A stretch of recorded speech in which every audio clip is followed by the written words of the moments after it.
The Knights of Magnus are a renegade chapter who were betrayed by the Inquisition. They are now in servitude to the demon Primarch Magnus the Red. Their main task is to create Astartes for their own ranks and to replenish lost Thousand Sons.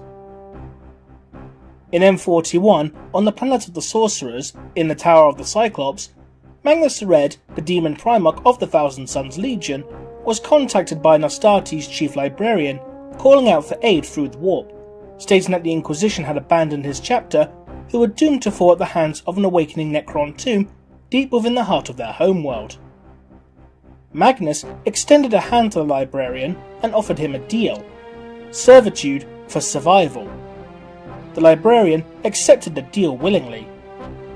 Magnus summoned a coven of his exalted sorcerers, briefing them on their mission to take their rubric marines through the portals that he will create to the surface and heart of the target planet.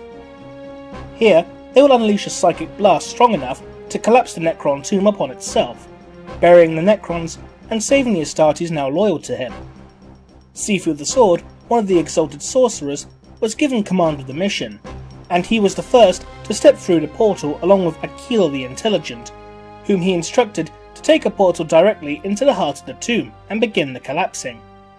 On the other side of the portal was the desert world of Thar.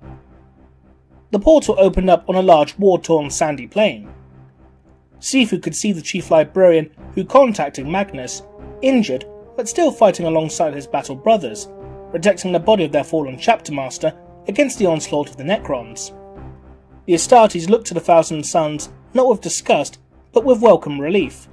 Deep within the tomb, Aquila and his warband took the fight to the Necrons within their tomb, catching the Necrons off guard, and they were left almost unchallenged. As they moved to the surface, they destroyed any supporting pillars as they went. Aquila and his host emerged into a great chamber. Here, he planned to release the warp energies in the chamber to collapse the tomb, and thus began the ritual. Sifu and his rubric marines held their own against the Necrons, holding their attention as long as they could. The Necron Lord, however, was a greater close combatant than Sifu, whom had a force weapon called the Mind Blade. The Necron Lord was able to best Sifu, disarming him and throwing him to the ground, towering above him and readying his weapon. Suddenly, there was a large explosion in the distant plains.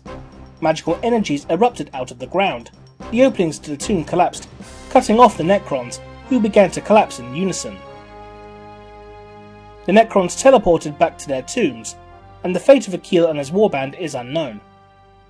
The chief librarian walked over to Sifu, who was in a position of weakness and unable to defend himself, and extended his hand, helping the sorcerer to his feet. The Astartes chapter pledged itself to Magnus the Red, and thus to Tzeentch and to Chaos.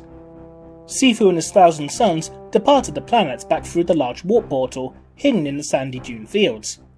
However, some sorcerers stayed behind and integrated into the chapter.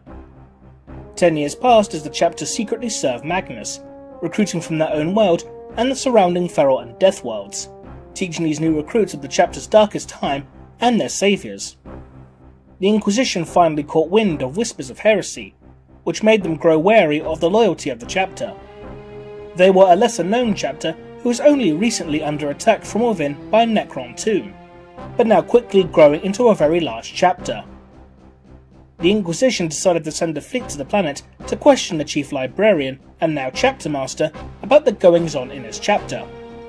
An Inquisitor along with his bodyguard marched into the Hall of Heroes, a temple built upon the site where the last chapter master was felled.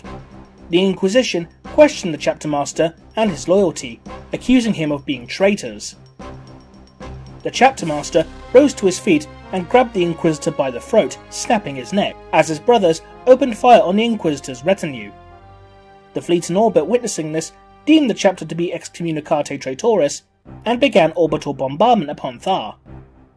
Little did they know that the renegade sorcerers were underneath the Hall of Heroes, where the Thousand Sons portal was built.